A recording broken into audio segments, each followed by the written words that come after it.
Duduk sesaat saja di majelis ilmu, kau luangkan waktu di majelis ilmu, maka kau sudah ditulis oleh Allah selama ibadah selama 1500 tahun. Hadza khususiyya li ummati sayyidina Muhammad ibni Abdullah. Ini keistimewaan bagi umat baginda Nabi Muhammad sallallahu alaihi wasallam. Di dalam kitab Nawadir karya Al-Imam Ahmad Syihabuddin, di situ ada salah satu kisah menarik. Ada seorang hamba Allah yang akan dimasukkan ke dalam neraka oleh Allah Ta'ala. Begitu banyak maksiatnya, luar biasa. Kemudian Allah panggil malaikat Jibril, wahai Jibril, datang kemari. Datang malaikat Jibril, diperintah oleh Allah, wahai Jibril, tanyakan kepada si fulan hambaku ini, tanyakan dia, apakah dia ini ulama apa bukan. Pertama, apakah namanya seperti nama para ulama? Apakah dia keturunan ulama? Mungkin ayahnya atau kakeknya atau buyutnya ada enggak ulama? Apakah dia pernah duduk bersama ulama? Apakah dia cinta terhadap para ulama? Apakah dia ini pernah makan dan minum bareng bersama para ulama? Tanyakan sama itu orang. Datang malaikat Jibril, tanya kepada si fulan, wahai fulan, beberapa pertanyaan diajukan kepadamu dari Allah Ta'ala. Pertanyaan ini. Apa jawabannya? La ya Jibril, tidak, saya bukan ulama, gak pernah hadir majelis, gak pernah duduk sama ulama, gak pernah makan sama ulama, nama saya tidak seperti nama para ulama, saya bukan keturunan ulama, dan lain sebagainya. Datang malaikat Jibril kepada Allah Ta'ala dan mengatakan, ya Rabbi, walaupun saya tidak mempertanyakan kepada si hamba, tapi engkau ini pasti mengetahui apa jawabannya, karena sesungguhnya engkau ini adalah zat yang maha mengetahui. Kemudian akhirnya apa? Sesungguhnya hambamu mengatakan enggak ya Allah, tidak ya Rabb. Baik, wahai Jibril, tanya lagi pertanyaan terakhir. Apakah dia cinta terhadap seseorang yang seseorang itu cinta terhadap ulama? Artinya punya sahabat yang cinta sama ulama enggak? Punya daripada teman yang cinta sama ulama enggak? Tanyain. Datang malaikat Jibril tanya, kamu punya teman, punya sahabat yang cinta dengan ulama? Maka orang ini mengatakan, na'am ya Jibril, iya, saya dulu di masa hidup saya punya teman, saya punya sahabat karib, sahabat saya ini suka hadir majelis-majelis, sahabat saya ini cinta sama para ulama. Apa kata Allah? Wahai Jibril, cintanya dia kepada sahabatnya yang sahabatnya cinta terhadap ulama cukup menjadi alasan bagiku untuk mengampuni semua kesalahannya. Saat ini pindahkan dia, masukkan ke dalam sorga. Assalamualaikum warahmatullahi wabarakatuh. Muhammad sallallahu alaihi sayyidina Muhammad wa ala ali sayyidina Muhammad. Saya ingin mereaksi sedikit video ini ya, karena video ini asik untuk disimak, asik untuk ditonton ya. Sebenarnya video ini video lama ya, dengan tema seorang pendosa yang masuk dalam surga hanya karena kecintaannya. Karena menurut para ustadz, para kiai yang guru-guru ngaji ya, yang mungkin dulu mengajarkan kita tentang ketika kita sudah berpulang ke rahmatullah ya, kita akan ditanyai oleh malaikat mungkar dan nakir ya. Tetapi dalam ceramah Habib Ali ini ya, kalau nggak salah kita, Habib Ali bin Abdul Aziz mengatakan ya, ada seseorang yang waktu semasa hidupnya berkhidmatlah kepada seorang habaib ya, entah itu dalam suka, entah itu dalam duka. Ketika beliau wafat, beliau meninggal ya, langsung masuk surga tanpa hisab, tanpa pertanyaan dari malaikat mungkar nakir. Menurut sobat santri bagaimana? Mari kita simak kembali ya videonya, biar kita jelas, biar kita tidak konslet. Kita simak, kita tonton keseluruhan isi video. Apakah ini yang diajarkan? Apakah ini yang mungkin ya oleh segelintir orang itu dianggap sebagai karomah? Ini dia videonya, monggo disimak bareng-bareng, pakai telinga, pakai pikiran ya, biar kita bisa mencerna apa yang disampaikan oleh Habib Ali bin Abdul Aziz ini. Ini di videonya, silahkan.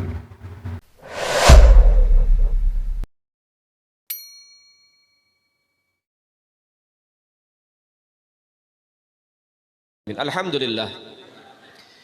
Allah subhanahu wa ta'ala mentakdirkan malam ini kita bisa berkumpul menjadi tamunya Allah subhanahu wa ta'ala di rumahnya Allah untuk mengetuk pintu langit, untuk merayu Allah subhanahu wa ta'ala, sehingga Allah akan mencurahkan rahmat dan hidayah kepada kita, sehingga saat ini kita dikumpulkan oleh Allah di satu tempat yang terbaik, tempat yang dicintai oleh Allah subhanahu wa ta'ala. Kama qala Nabiuna Muhammad sallallahu alaihi wasallam, ahabbul bilad ilallah masajiduha, sebaik-baik tempat yang paling dicintai oleh Allah adalah masjid-masjidnya.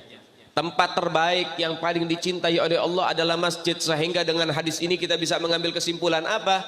Tidaklah seorang hamba yang gemar mengisi ibadahnya di dalam masjid, melainkan dia adalah hamba yang terbaik yang paling dicintai oleh Allah subhanahu wa ta'ala.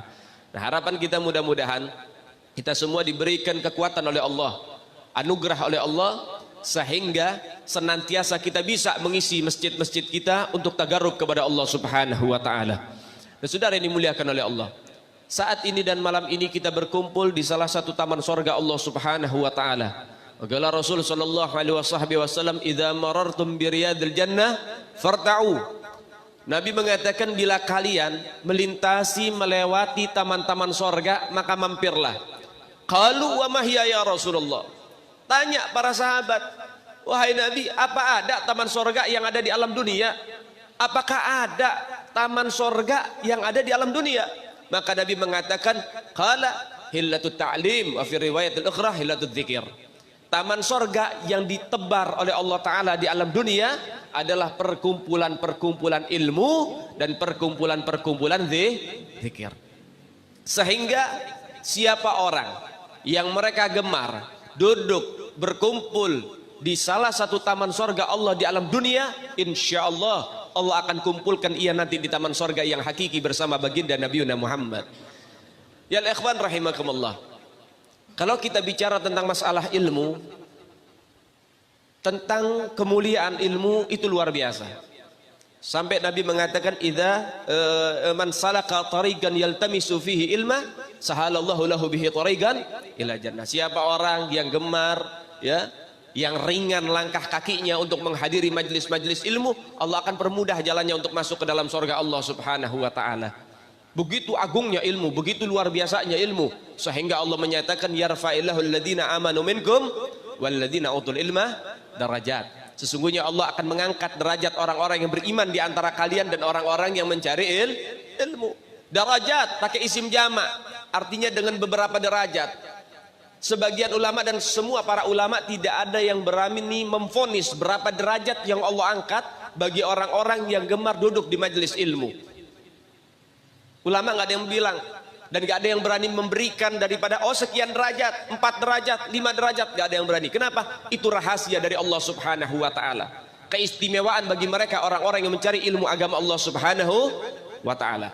Namun kita bisa mengambil patokan, sehingga Sayyidina Abdullah bin Abbas beliau mengatakan, baina darajatain, di antara derajat pertama untuk mencapai dalam derajat yang kedua, hamsamiyah sanawat bil ibadah, maka dia harus tempuh dengan cara ibadah selama 500 tahun.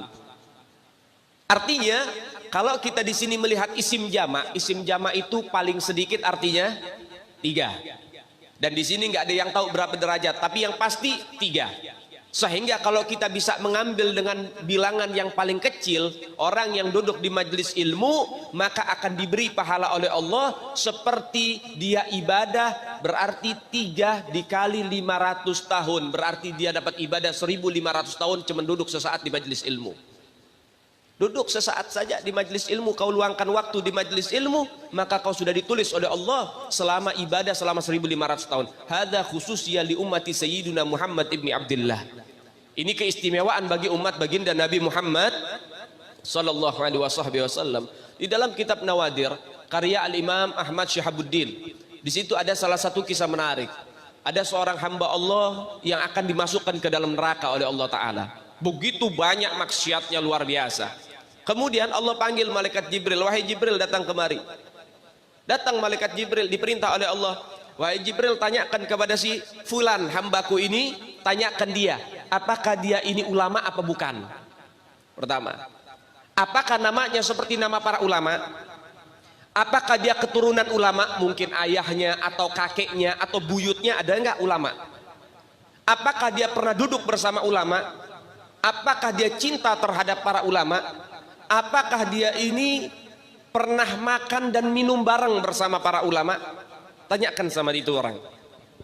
Datang malaikat Jibril, tanya kepada si fulan, wahai fulan, beberapa pertanyaan diajukan kepadamu dari Allah Ta'ala. Pertanyaan ini. Apa jawabannya? La ya Jibril, tidak. Saya bukan ulama, gak pernah hadir majelis, gak pernah duduk sama ulama, gak pernah makan sama ulama. Nama saya tidak seperti nama para ulama. Saya bukan keturunan ulama dan lain sebagainya.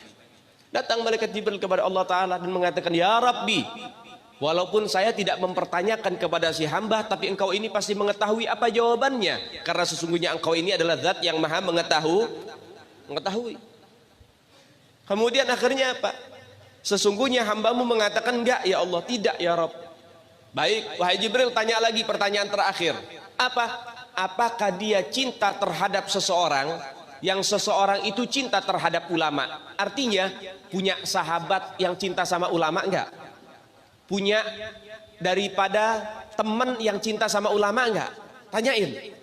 Datang malaikat Jibril tanya, kamu punya teman, punya sahabat yang cinta dengan ulama? Maka orang ini mengatakan, na'am ya Jibril, iya. Saya dulu di masa hidup saya punya teman. Saya punya sahabat karib. Sahabat saya ini suka hadir majelis-majelis. Sahabat saya ini cinta sama para ulama.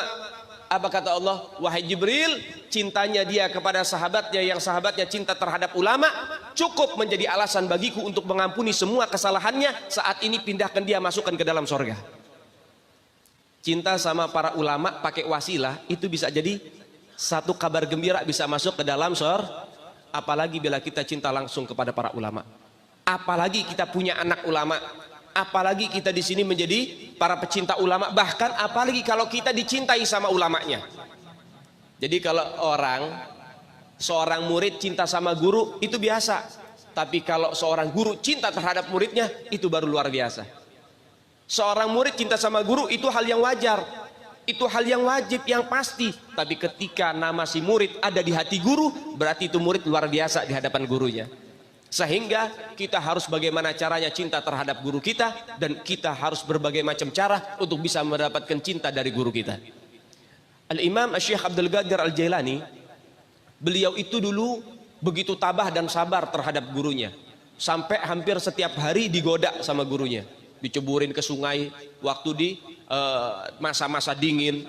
Tetap gak jadi masalah, tetap beliau cinta sama gurunya, ta'zim sama gurunya dan lain sebagainya, menghormati gurunya. Mungkin kalau anak murid zaman sekarang, kalau diuji sama gurunya udah ngambek duluan. Apa ya orang sini bilang ngambek ini ya? Merajuk. Wah, rada-rada Malaysia nih, bahasa Upin Ipin. Ya, mungkin sudah merajuk dia. Mungkin sudah ngambek dia sama gurunya. Itu zaman sekarang, makanya banyak murid sekarang nggak berkah. Kenapa? Hubungan sama gurunya nggak baik. Hubungan sama gurunya nggak bagus. Tapi mereka orang-orang soleh, kenapa bisa berkah? Karena hubungan dengan guru mereka baik dan bagus. Syekh Abdul Qadir Jailani dijorokin ke kali dalam musim dingin sampai kedinginan, dicaci maki di hadapan teman-temannya, tetap dia tabah, tetap dia sabar, tetap dia bakti sama gurunya, tetap dia hormat sama gurunya. Sampai teman-temannya nggak tega, sampai ngomong sama gurunya, guru jangan keterlaluan sama Abdul Qadir, kesian. Apa kata gurunya? Wahai muridku, ketahuilah Abdul Qadir adalah muridku yang paling aku sayang, dan aku sedang membantu dia untuk supaya cepat menjadi wali min auliyaillah. Jadi ujian kalau dari guru itu pengangkatan derajatnya lebih tinggi lagi.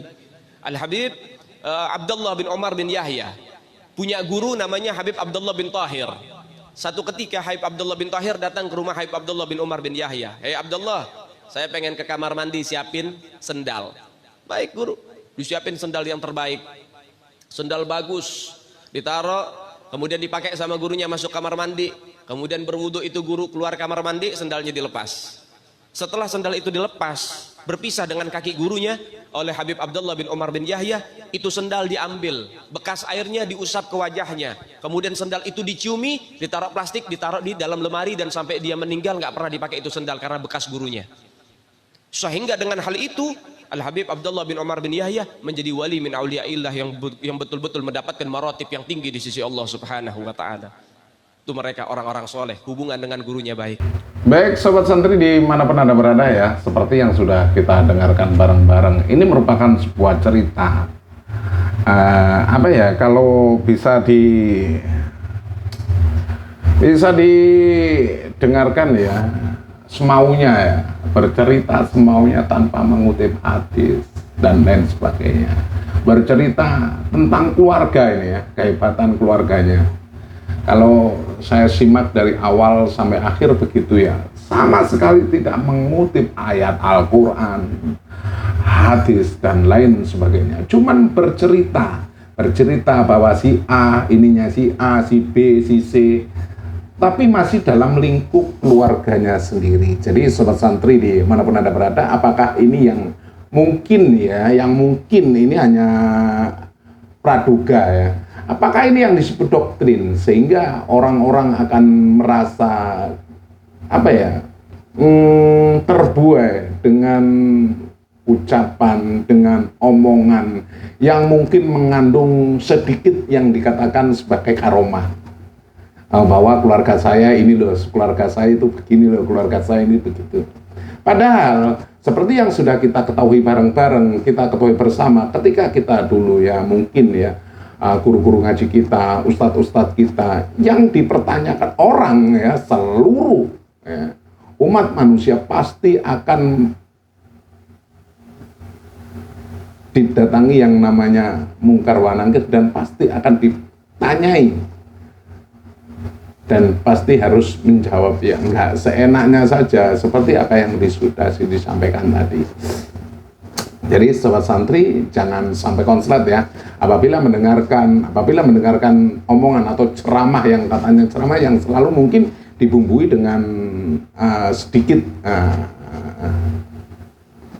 cerita dongeng ya. Kalau menurut saya ini memang cerita dongeng, karena beliau ini ya, si Habib ini tidak mengutip satu ayat pun dalam Al-Quran, bahkan hadis. Jadi sobat santri bisa menyimpulkan sendiri, monggo bisa didiskusikan di kolom komentar buat anda yang lebih paham tentang video ini, karena saya cuma melihat dan saya mereaksi saja apa yang saya lihat dan apa yang saya tonton.